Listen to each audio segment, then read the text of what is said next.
Neste segmento, criaremos clusters vSphere DRS. Apresentamos os clusters em um segmento anterior de vídeo sobre clusters HA. Clusters são compilações de hosts que trabalham de forma cooperativa para fornecer serviços como alta disponibilidade, apresentada anteriormente, e recursos como a programação de recursos distribuídos, DRS, Distributed Resource Scheduling, que apresentaremos neste segmento. Os clusters DRS são gerenciados pelo vCenter Server e oferecem vários recursos úteis. Por exemplo, quando você liga uma máquina virtual, o cluster decide onde a máquina virtual deve ser executada. Em outras palavras, o cluster escolhe o host onde a máquina virtual deve ser executada. Durante o dia, o DRS faz recomendações e as aplica automaticamente, se você aprovar, para permitir que o cluster se equilibre. Em outras palavras, o cluster DRS avalia os níveis de utilização de cada host no cluster e, onde for apropriado e benéfico, o cluster DRS invoca automaticamente as migrações do vMotion para mover as VMs de um host para outro e assim obter melhor equilíbrio. Além disso, um subrecurso de DRS chamado Distributed Power Management promove economia de custo de energia, reduzindo o número de hosts ligados em vários momentos do dia. Durante o dia ou à noite, quando você não precisa de tanta capacidade do host, o gerenciamento de energia distribuído desliga automaticamente os hosts e os liga novamente automaticamente quando se precisa de capacidade adicional. O DRS funciona melhor se você já tiver configurado a migração do vMotion. Mesmo que você não tenha configurado o vMotion, o DRS é útil, pois com base em uma medição dos níveis de utilização de diferentes hosts, ele decide em qual host uma VM deve ser ligada. Mas, para aproveitar totalmente os recursos do DRS, você precisa da migração do vMotion para que ele possa não somente definir onde uma VM é iniciada, mas para que possa também usar a migração do vMotion para mover máquinas virtuais em sua infraestrutura para melhor otimizar o equilíbrio entre os hosts em seu cluster. Para usar o DRS, você deve ter também data stores compartilhados, onde são armazenados os arquivos de suas máquinas virtuais. Nesta demonstração, configuraremos e testaremos um cluster DRS. Para criar um novo cluster, como apresentado no segmento de vídeos sobre HA, é possível clicar com o botão direito do mouse em um objeto do Data Center, como este aqui, e selecionar New Cluster. Mas você verá que já temos o cluster que criamos antes. Se editarmos as configurações de um cluster existente, poderemos simplesmente ligar os recursos de DRS. Então, este é o nosso cluster HA pré-existente. Ativaremos a DRS. Observe que, quando fazemos isso, temos várias adições à interface do assistente que nos faz várias perguntas sobre como queremos configurar o cluster DRS. Precisamos, no mínimo, ir para a seção VMware DRS.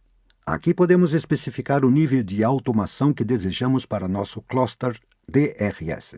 Se escolhermos configurar nosso cluster como manual, sempre que a máquina virtual for ligada, o DRS recomendará em qual host a VM deve ser executada. Como administradores, podemos controlar exatamente onde iniciar a máquina virtual.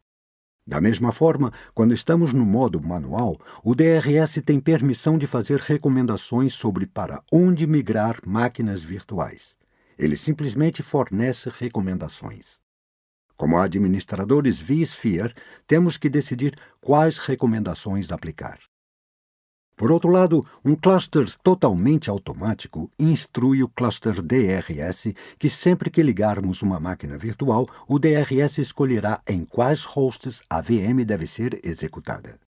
Além disso, quando seu cluster é totalmente automatizado, o DRS pode migrar livremente máquinas virtuais de um host para outro para otimizar o equilíbrio entre os hosts em determinado momento do dia.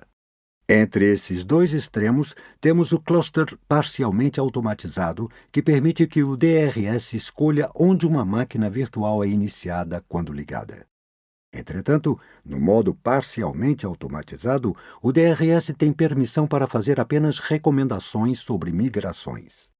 Como administrador vSphere, você ainda tem controle sobre a ocorrência das migrações. Para ilustrar a funcionalidade deste cluster, escolhemos o modo manual. Normalmente, recomendamos o modo totalmente automatizado para um ambiente de produção, mas para nossa demonstração, escolhemos o manual. O deslizador abaixo tem 5 posições diferentes que nos permite especificar como queremos nosso cluster, mais agressivo ou mais conservador. Agora, ao visualizar as recomendações, veremos que elas têm uma classificação de prioridades de 5 níveis. E essas 5 posições do deslizador correspondem às 5 classificações de prioridades. Ajustaremos o limite de migração para agressivo. Isso é tudo o que precisamos para configurar o cluster DRS. Voltaremos e veremos as outras configurações à esquerda da interface deste assistente. Mas, na verdade, já configuramos tudo o que precisávamos para que o cluster DRS esteja pronto para ser executado.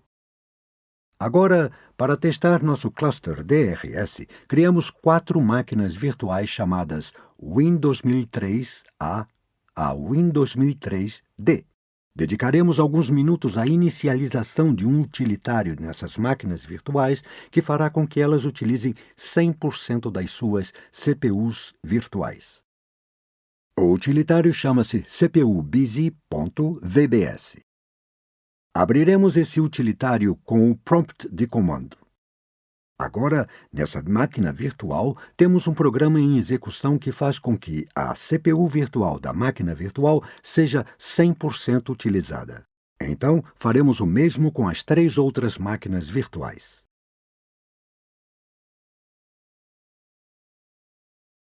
As 4 máquinas virtuais agora têm uma instância de CPU ocupada em execução na máquina virtual, o que faz com que as CPUs virtuais das 4 máquinas virtuais sejam 100% utilizadas. Se investigarmos o que está acontecendo em nosso cluster, veremos que as 4 máquinas virtuais estão em execução em um host e, como você pode imaginar, isso está causando um desequilíbrio. Para ver mais detalhes do que está acontecendo no cluster, acessamos a guia de resumo onde há um mecanismo útil chamado Resource Distribution Chart, que é um gráfico de distribuição de recursos. Acima dele, você pode ver numericamente se temos um desequilíbrio. E, na verdade, temos.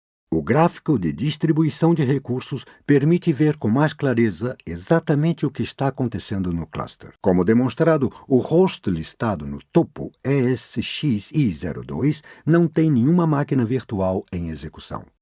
Já o ESXi01 tem várias máquinas virtuais em execução. Cada uma está em execução muito ocupada em termos de utilização de CPU. O que faz com que a barra de utilização da CPU do host vá mais e mais para a direita. Agora, cada um dos segmentos na barra corresponde a uma máquina virtual diferente. Portanto, podemos ver o que está acontecendo com cada uma delas. Se esperarmos o suficiente, ao clicarmos no link Atualizar no topo, o gráfico capturará a atividade das máquinas virtuais e veremos através da barra de posição que todas elas estão causando um desequilíbrio. Além do mais, o fato de a barra ter mudado da cor anterior verde para vermelho indica que as máquinas virtuais não estão fornecendo os recursos que o DRS pensa que deveriam ter. Portanto, criamos 2 condições necessárias para o DRS fazer recomendações para mover as máquinas virtuais.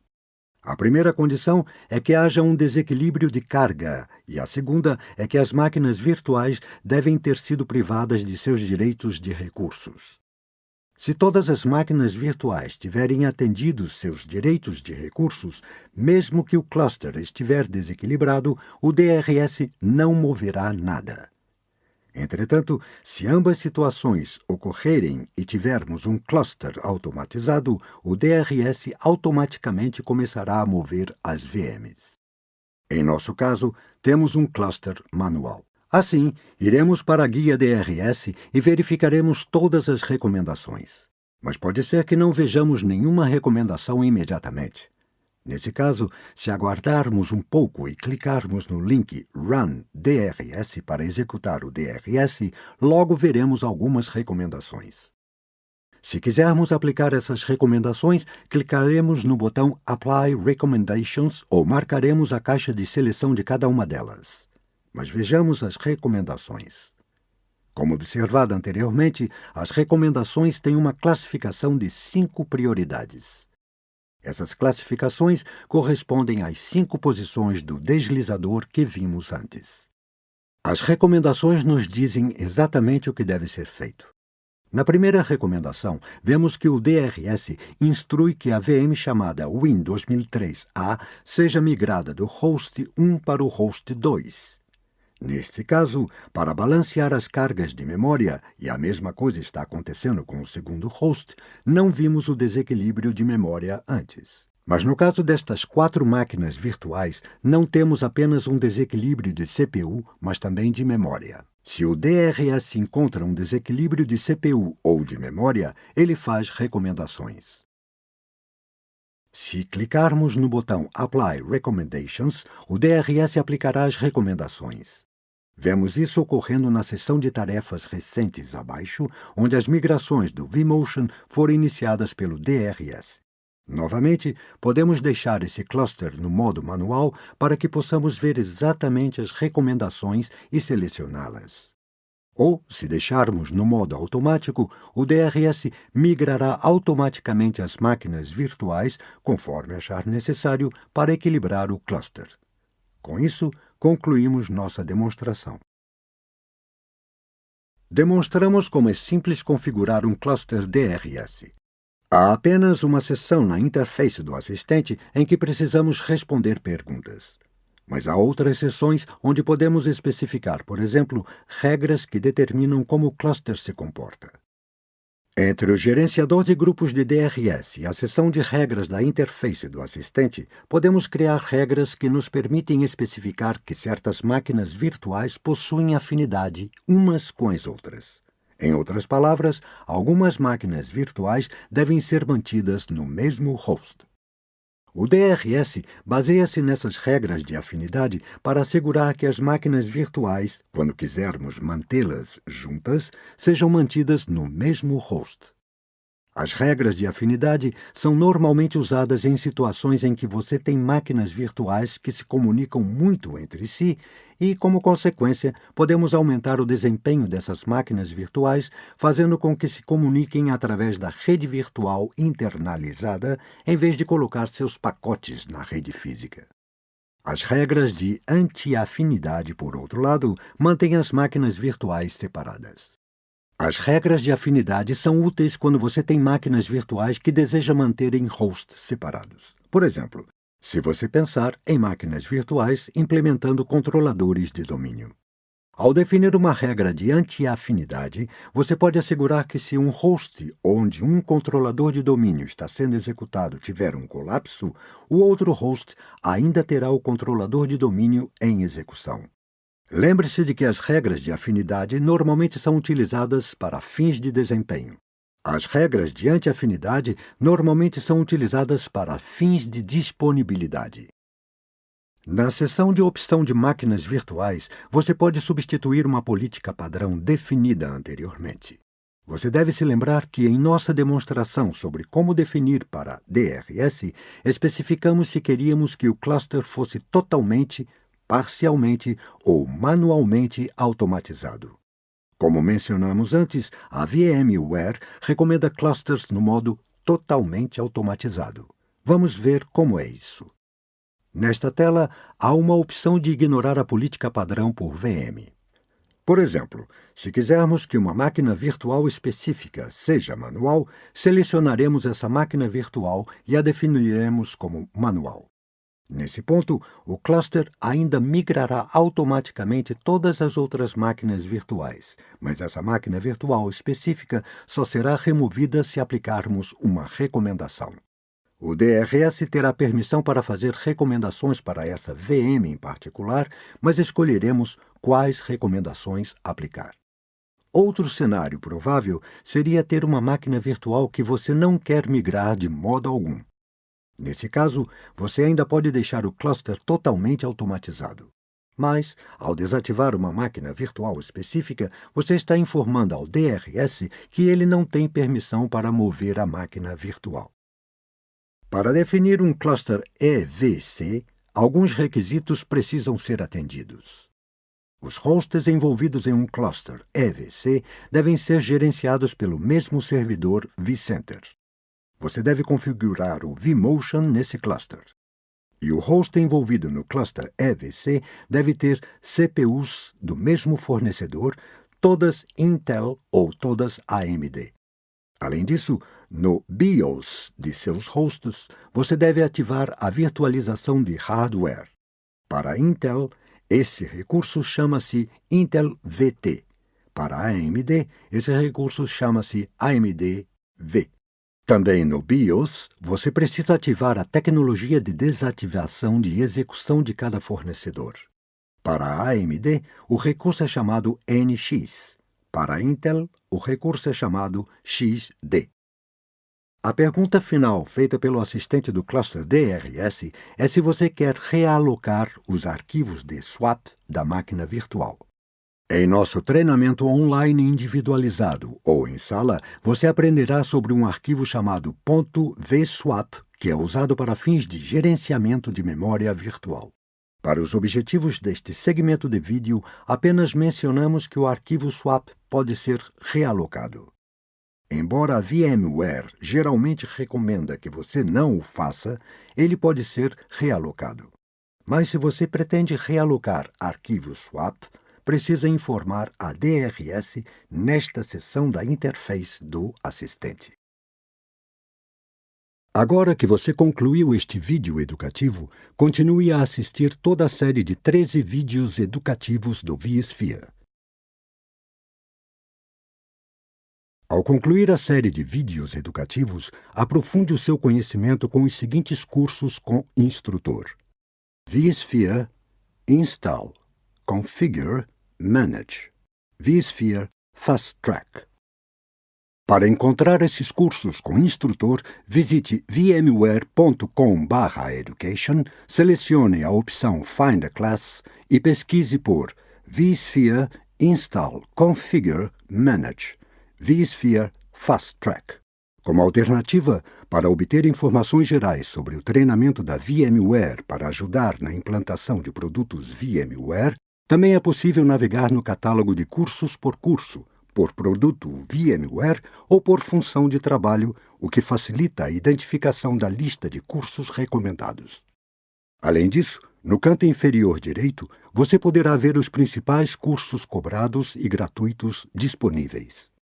Você também pode enviar suas perguntas por e-mail para emeiaeducation@vmware.com e nossos consultores de treinamento entrarão em contato com você em breve. Para saber mais sobre a certificação da VMware, visite www.vmware.com/certification.